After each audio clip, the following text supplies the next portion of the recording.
North Korea is a threat to the US and so is China. President Trump on Friday declared that the era of strategic patience with the North Korean regime has failed, thankfully turning the page on the Obama administration's disastrous policies towards Pyongyang.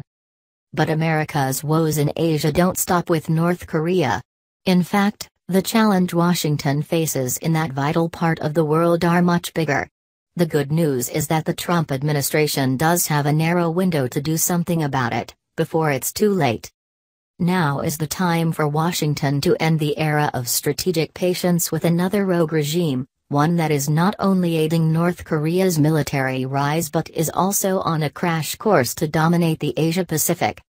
That country is none other than the People's Republic of China. To be fair, the challenge China has posed to U.S. national security always seems to be get placed on the back burner, to be dealt with another day, something both Democrat and Republican administrations are guilty of. The reasons are obvious. Years of combat in Iraq and Afghanistan, a Great Recession like no other, a Syrian civil war that seems never-ending, tensions with Russia and now an epic struggle to ensure ISIS is simply no more have all ensured Beijing gets a pass for its actions, time and time again.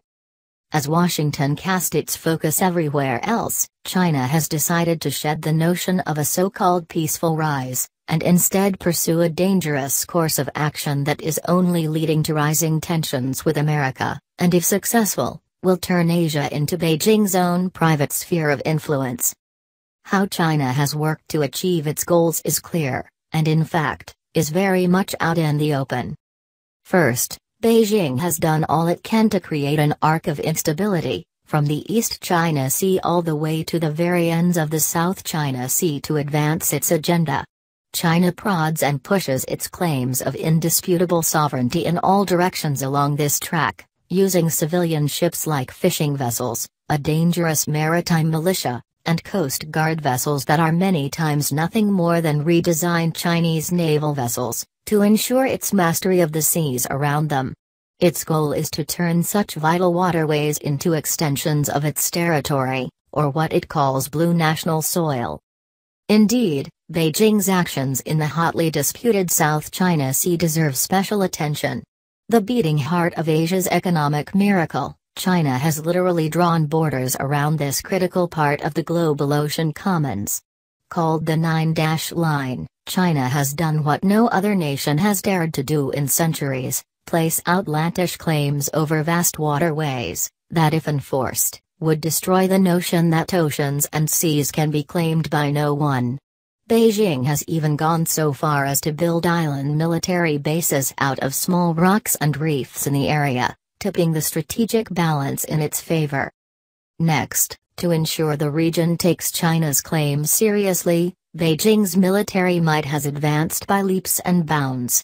Experts inside the Pentagon have privately told me that they fear America may now lack the ability to protect its interests and allies against China if conflict did break out, unless Washington was willing to accept casualties not seen since the Vietnam War, or worse.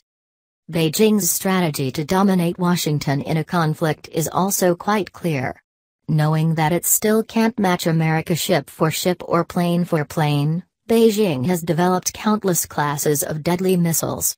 In the event of a conflict over Taiwan, the South or East China Seas or in Korea, China would shower U.S. bases, warships or allies with potentially thousands of missiles.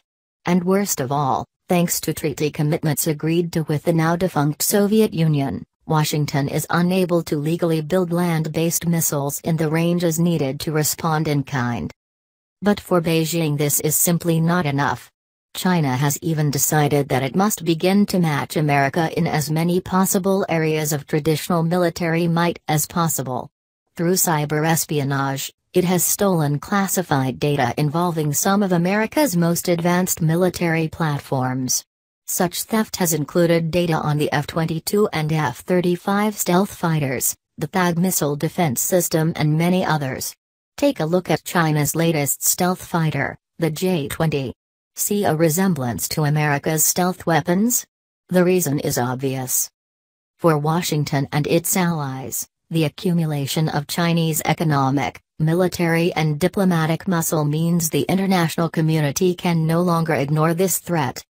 Considering all of this, now is the time for America to push back against Chinese acts of aggression, and not through failed foreign policy slogans like a pivot or rebalance but through actual deeds.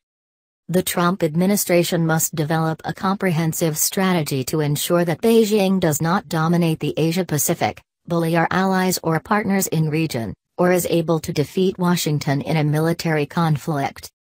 Let there be no doubt, the growing threat of a nuclear North Korea compounded with the rise of China and its aggressive acts to ensure it dominates Asia are the two biggest foreign policy challenge America faces today. There can be only one response. When it comes to Trump's foreign policy strategy, America first must mean Asia is the top priority above all else. It's well past time that Washington make Asia first a slogan it will put steel behind. There simply is no other choice.